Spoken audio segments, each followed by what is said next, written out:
आफादगिरि बिथां कमलाकान्त मोसाहारि,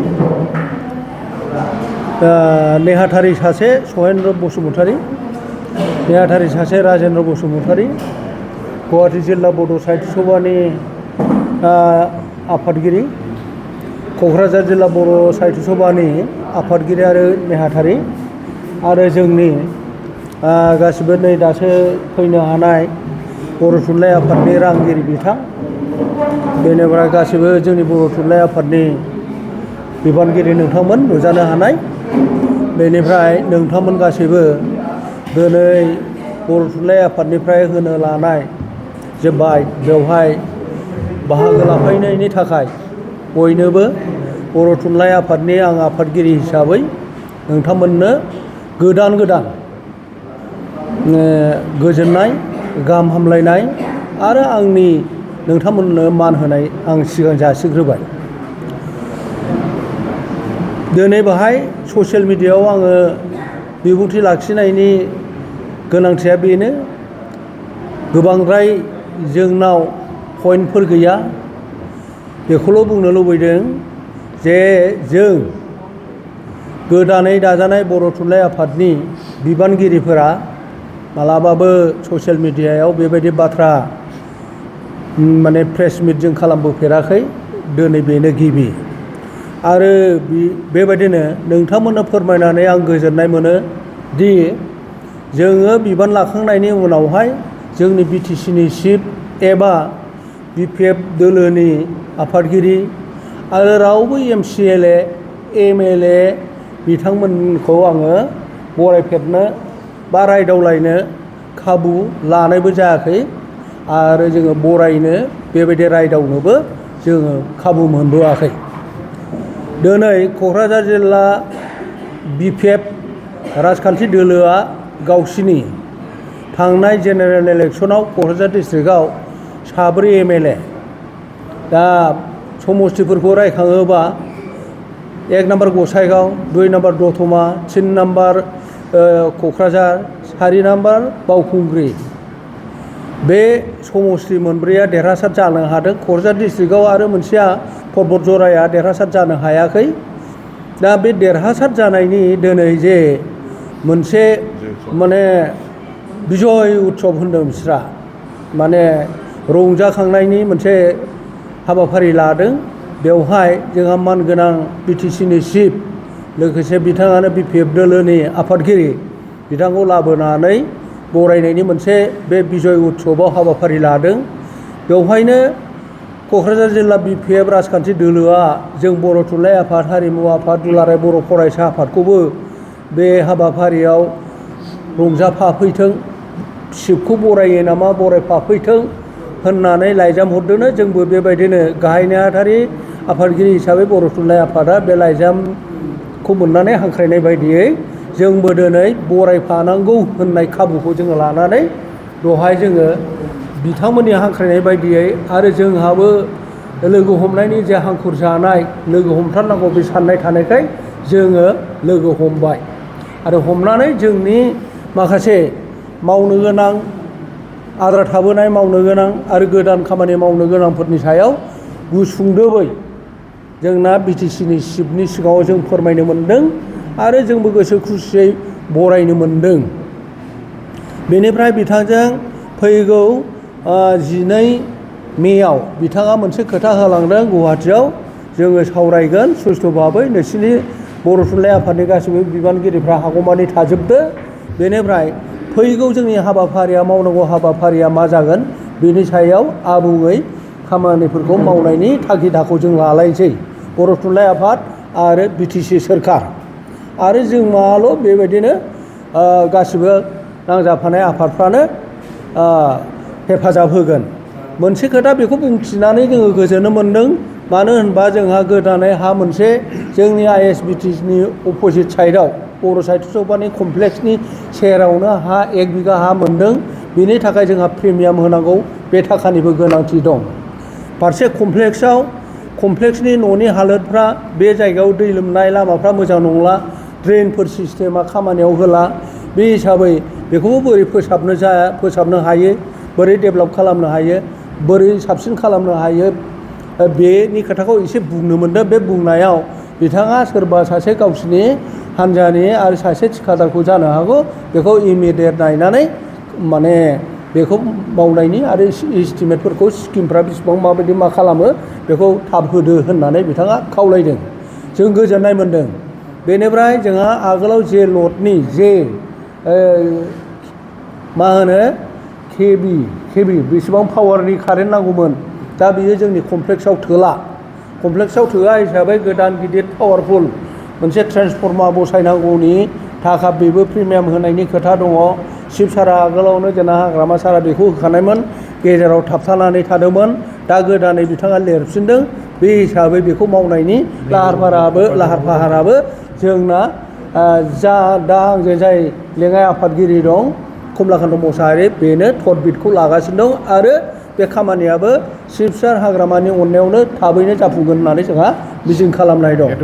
आरो बेल' नङा, जोंहा नैबे हेड अफिसाबो दा नोंथांमोनहा नुबाय गोबां गाद्रा गुद्रा दं, नेग्रा मानसिनि आंखाल जादों, फोसाबग्रा मानसिनि आंखाल जादों। बिबानगिरिफ्राबो बहाय थाफैनायनि जेबो खाबु जगान गैया हिसाबै रावबो बहाय बेबायदि थाफैनो हाया। बेखौबो बोरै मोजां खालामनो हायो साननांगौ दङ। बेनिफ्राय जोंहा शिबसारखौ आगोलावबो आं बुंबाय थानाय आरो नै दिनैबो बुंनो मोनबाय, बर' कास्टमारि ल'आ जोंना जोबाखै दाबो।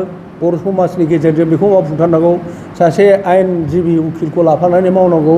बड' स्टाडि सेन्टार माने गुवाहाटि बड'लेण्ड मुलुगसालिजों जायो ना गुवाहाटि मुलुगसालिजों जायो ना क'क्राझार सोलोंसालिजों जायो, बे जिनिसखौबो जोंहा बबेनि गेजेरजों प्रफेसारफोर डक्टरेटफोरखौ लोगोआव लाफानानै टाइ आप खालामनानै मा रोखोमै बे कास्टमारि ल'खौ थाबै दिहुननो हायो, बाथौनि धोरोम बिजाबखौ बोरै दिहुननो हायो, बाथौल' नङा ब्रह्मआबो बेखौ बोरै खालामनो हायो। आरो बेल' नङा, जोंहा बर' जारिमिन बानायनांगौ खोथा दङ। जोंहा दा दावगाफुनाय बर' थुनलाइ आफादआ बर' हारिनाव बेबायदि थुनलाइ आरो हारिमुनि जौगानांगौनि रावनि जौगानांगौनि खामानिफ्रा दंसोगारोखाय बेखौ जोङो बुंथिदों आरो बेखौ जोङो थाबै मावजानो लुबैनायनि बाथ्राखौ जोङो लुबैदों आरो बेखौ जों मावलांबाय थागोन। बेनि उनाव 12 मेआव जोंना एनडिए सरकारा जिहेतु सरकाराव फैगोनब्ला बिबानखौ लागोनबा बेखौ बिथांमोनखौबो जोङो लोगो हमनानै बरायगोन। बिबान लाखांनायनि उनाव जोङो लुबैदोंमोन 12 थारिखनि बिसोरनि अथ टेकिं सेरेमनियाव बोरैबाफोर लोगो लाफानानै बिसोरखौ बरायनायनि खाबुखौ लोगो मोनो नामा, बेखौ जोङो शिबसार हाग्रामा महिलारिनाव सोंनाय जादोंमोन। नाथाय बिथाङा बुंबाय ओइदिनखालि नांला, लासै लासै उन समफ्राव लोगो हमलांनायनि हाबाफारिखौ लादो, बे खोथाखौ बिथाङा बुंदों। बेनि खोथाखौथ' उनफ्राव रायज्लायजायो। मानो होननानै बुंबाय जे स्कुलफोराव बर' फराय बिजाबफ्रा दाबो मोनाखै, माने फोरोंगिरिनि आंखाल बेफोरबो दं। बेखौबो जोंहा आसाम सरकारजों आरो बिटिसि सरकारजों रायज्लायनांगौ खोथा दं, बेखौबो एसे बुंनानै दोननाय जादों। जिखि जाया जेंनाया जोबनानै थाङाखै, दाबो गोबां खामानि दङ। सिगाङाव जोंहा बर' हिस्ट्रि आबिलागावबो मावनानै दङमोन, बेबो सेबखांनांगौल' बाखिसैमोन, मावखांजोब्बायमोन।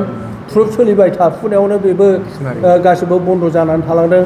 आरो 4 लेंगुवेजनि मोनसे डिक्सनारि प्रजेक्ट लादों, बे प्रजेक्टआबो आद्रा सिद्रा जानानै दाबो सिन साखोर गैयै जाहैबाय। जोङो मावनायनि परिबेसखौ लाबोआखिसै। एबार जोङो परिबेसखौबो मोजां जाजानो लुबैदों। परिबेसफ्रा मोजां थाबाय थायोबा बर' थुनलाइ आफादा बेफोरबायदि खामानि, आद्रा थाबोनाय खामानि आरो गोदानफोर माबा खामानि लादेरबावनो हायो नामा, बेखौ साननानै रग' रग' जोङो रायज्लायनो लुबैदों। आरो जोंनि दिनाव बेखौ जोङो मावनायनि मोनसे गोसो जोंनि बिबानगिरिफोरनाव दं हिसाबै जोङो नांथारगोन। आरो नोंथांमोनाबो बे बिथिङाव हेफाजाब होगोन जोंखौ मोजां भाबैनो जोंनि राव थुनलाइ जौगानाय। मानो होनबा जोंनि राव थुनलाइया दासो जौगाहोदों हिसाबै बेवहाय बयबो मोजां गोसोजों नोंथांमोन मिडियानि बिबानगिरि नोंथांमोनखौबो आं खावलायगोन जे जोंखौ सहाय होनांगौ बे बिथिङाव। नोंथांमोननि मदद नङाबा, जिहेथु नोंथांमोनानो थार्ड मोनसे सक्ति हिसाबै बे जिनिसखौ जोंनि आग्रहखौबो फोरमायनांगोन। जोंनि आग्रहखौ नुनाय लोगो लोगो परिबेसखौ जोंनि रायजो राजाफ्रा दोनगोन। आरो गासिबो जोंनि जातीयताबादि संगठन सोर सोर दं आरो सोर सोर मा राजखान्थि संगठनफोर दं, बिसोरो नैबे परिबेसखौ मोजाङै लाखिनानै जोंनि मावनांगौ खामानि जौगाहांनाय जाथिनि जौगाहांनाय थुनलाइनि जौगाहांनाय रावनि खामानिफोरखौ मावनायाव मदद होगोन बेखौ जोङो जोबोद आथुरै गोसो गोरबोजों हेफाजाबखौ जों बयनिबो लुबैदों। बेखायनो बारहावाफ्रा मोजाङै लाखिथों। बारहावा मोजां लाखिनायाव नोंथांमोननि माने गोहोमाबो थागोन। नोंथांमोनखौबो आं खावलायदों मिडियानि मानसिखौ। दा आंहा बेबायदि बांद्राय बुंनांगौ खोथा गैला दिनैनि बे समाव। जायखिया जोङो बरायनो मोननानै गोजोननाय मोनदों आरो गोदान जागोन आसामनि सरखारखौबो जोङो बरायनो जोङो नाजागोन आरो जोंनि नांगौनि फोरखौ बिनानै बिख'नानै हारि जौगानायनि खामानि मावनो जोङो नाजालांगोन। बेखिनिखौनो आं नोंथांमोनखौ फोरमायबाय आरो बे आयदायाव बांद्राय जेबो नोंथांमोनाबो सोंनांगौ गैया बायदिबो आङो मोनसे बर' थुनलाइ आफादाथ' जेब्लाबो मोगा मोगि जाबोबाय थानाङो। बर' बिजों फोरोंगिरि थिसननाय बर' बिजाब फरायसालियाव नांगौ समाव सौहैयै आरो स्कुलनि इउनिफर्म सौहैयै जानाय लोंनाय बे मिड डे मिलफोरनि सौहैयै बेफोरो जोंनि बर' थुनलाइ आफादनाव सौग्रावबाय थायो आरो जोंनाव जे बिजाबफोरा सौहैयाखै बेखौबो जोंनाव हाबफैदों। बेखौनो जोङो बुंगोन जे सरखारा थिग समाव मावनानै हो थिग समाव गथ'फोरखौ फरायनाय बायदि मोजां फरायनो हानाय बायदि खाबु होनाय बायदि जों खावलायदोंल'। नाथाय बेखौ अफिसारफोर दङ बिनि थाखाय डिपार्टमेन्ट दङ टेक्सट बुक प्रिपारेसननि दङ नोङो बुक डिस्ट्रिबिउसननि दङ आरो बे जोंहा मावग्राफोरनो TFCA होनायनि खोथा दङ जायफोर ट्रेन्सलेटर थायो SCRT NCRT गोबां दङ बिथांमोनहा माबायदि पर्यायजों लांदों बेखौ जोङो माने बुंनोल' हायो। बिख'थारनानै जाथारनांगौ जाहोथारदो बेखौ जोङो बुंबाबो नाथाय जोङो गोजोननाय गैया। मानोना जोङो नांगौ समाव दासिमबो फोलोमनानै होनो हायाखै। बेयाव मोनसे ओरैबायदि जायो आं जेब्ला गाहाय नेहाथारि बिसिबा गोबाव थाबोदों बर' जेब्ला टेक्सट बुकआ हिस्ट्रियानो जा मेथ्सआनो जा ससियेल साइन्सआनो जा इंलिसआनो जा बा जिखुनु साइन्स मा बिजाब दङथ' माने फराय बिजाब बे फराय बिजाबा जेब्ला असमियाजों जाखांजोब्बाय गावस्रा राननाय सम फैबाय होमबासो जोंखौ 15 दिनजों दानस्लायनानै हरदो। 15 दिनजोंनो दानस्लायना हरनांगौ बे समाव ओमफ्राय बेखौ बोरै हास्लाबनो। ओरैबायदिबो जायो बुक मोनसेखौ जोङो सासे मानसिनो हरनो हाया 15 दिनाव। ओंखायनो बबावबा चेप्टार वाइसै बोखा बोखि हरनानै बै सासे साइन्स टिचारनो बेखौ हरलायबाय बै सासे बटानिनि माबाखौ बैयाव हरलायबाय फिजिक्सनिखौ बैनो हरलायबाय। बे रोखोमनि जोङो खालामबोनायाव बै समाव जोंहा बिराद गोरोन्थि जाबोदों मा सोदोबफ्रा वार्डसफ्रा माने इउनिफर्म जाया इउनिफर्म जालायै जादों। दा बे जिनिसखौ जोङो नाजाबोबाय थादों। ओरैनो जोंनो गावसोरना जाखांनायनि उनावसो जोंनो ट्रेन्सलेसन खालामनो हरबाय। समा बेसेबां जों हागोन आरो जोंनि मानसिफ्राबो बै समाव दाना मावथि जानो हासिगौ। बै समाव ओरैबायदि न' खुथार देदोलै सम थांबाय 2 सप्ता जाबाय 1 सप्ताल'मोन देदोलै 1 मास थांबाय एखे खेदावगासिनो दं हाया।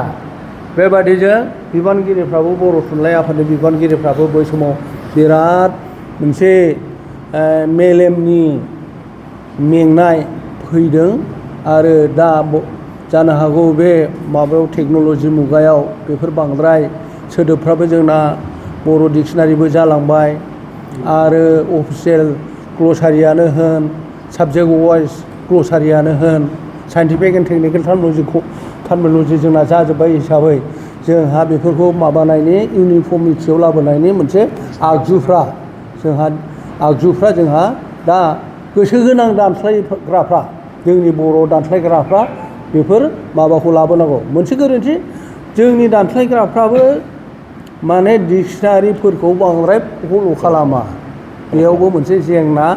ओंखायनो बेफोरबो बर' थुनलाइ आफादहा बदनामा फैबाय थायो। सोदोबा ओरै गोरोबाखै बानाना ओरैयाव ओरै मोनसे ओरैबा बेबायदि बाथ्राया फैबाय थायो आरो बे गिदिर बाथ्राफोरखौ रुजुननानै लाबाय थानांगौनि बिबाना बर' थुनलाइ आफादनाव दं। जेखि जादोआ बेखिनिखौनो बुंथ'बाय। गोजोन्थों।